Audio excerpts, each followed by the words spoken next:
that product to be negative, you know that that is always what? Positive. So y equals y minus 2 must be negative. So this whole thing is negative when y minus 2 is negative. So you can just say when y is less than 2. That's it, and it's a dotted line. You could make a picture if you wanted to, but you don't have to. But like the slopes are negative when y is less than 2. That's it. That's all you need to say. Y in terms of x. So what do we solve for? So this is going to be e to the 1/5 x to the 5th plus ln 2 equals the absolute value of y minus 2. How do you figure out which one you use? Do you use, so what does absolute value mean? It means the positive or the negative. Is that correct? Everybody's okay with that? Now here's the thing. This value right here is always going to be what? Positive. It's always going to be positive. It's always going to be positive. Exactly. If this was a multiple choice question, which this whole question wouldn't be multiple choice, it's too much work, but if they gave you some part of this in the multiple choice, you might not even see this. You would see this instead, probably. 1 minus e to the 1/5 x to the 5th, like this. That's what you would generally see. Are we okay with this? Does this make sense? Yeah. Just remember that when you take the integral of x to the negative 1, what is the integral of x to the negative 1? Absolute value of x, right? ln absolute value of x. Record. So right here, what do we know about the derivative? We know that f prime of x is equal to, well, it's not equal to 0. It is? It's greater than 0. It's greater than 0. Correct. And then here, sorry, what's that?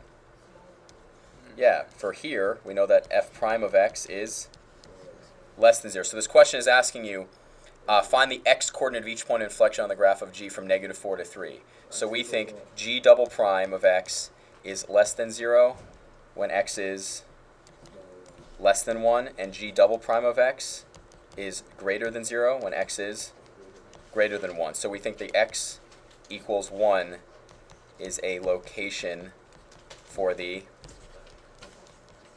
1 inflection point. I wouldn't be able to check that mathematically because there's Let's say I said j of x was equal to the integral from x squared to 2x of f of t dt. Let's say I asked you for j prime of x. How do you do that? What's the problem? There's two variables. To apply the fundamental theorem of calculus and get rid of that integral sign, you need a constant in there, right? Yeah. So how do you do that? What do you do? You break it into 2 integrals? You break it into 2 integrals. You can pick any constant you want. What constant do you want to choose? 0. 0. Could you pick any constant you want? Yeah. Yeah, you literally could choose the square root of pi if you wanted to, right? Do you have any idea, depending on x, is it possible, if I picked a value, is that value always going to be between these two things? No. No, depending on x, this could be bigger than this, right? This could be bigger than this. So is it possible to guarantee you're picking a value in between those two? No. Does that matter? It doesn't matter. You know that j of x is equal to the integral from x squared to 0 of f of t dt plus what? The integral from 0 to 2x of f of t dt. And we can't quite apply the fundamental theorem of calculus. You have to make it, yes, you have to negate it. That's fine, that's fine. Just negate, the reason I was chuckling a little bit is because it sounds a little more strong than we need. Like negate usually means like to wipe out. So now can we apply the fundamental theorem of calculus? Yeah, what's it going to be? J prime of x is just going to be negative f of times 2x plus f of 2x times 2. That's what it would be. Use complete sentences. It'll help you work out errors that you don't even know you're making. Just use complete sentences when you can. 2y dy dt t equals, well, that's 0, right? Dx dt times y plus X times dy dt. Exactly, very good. And then it just tells you in the question, everybody, it tells you a bunch of values, doesn't it? Yeah. This is literally called fill in the blank math. Yeah. This is just fill in the blank math. You've done this. It says, what do you have to find? It tells you to find what? Dx dt. Find dx dt. So this is what I tend to do. Circle what you're trying to solve for and plug in everything else. So some of it you might have to do a little tiny bit of math. Does it tell us what y is? Yeah. Y is 3, dy dt is 6, is equal to dx dt times 3 plus, what's x going to be? Does it tell you? Well, x times dy dt, which is 6. What's the only other value we need to find? We need x when what?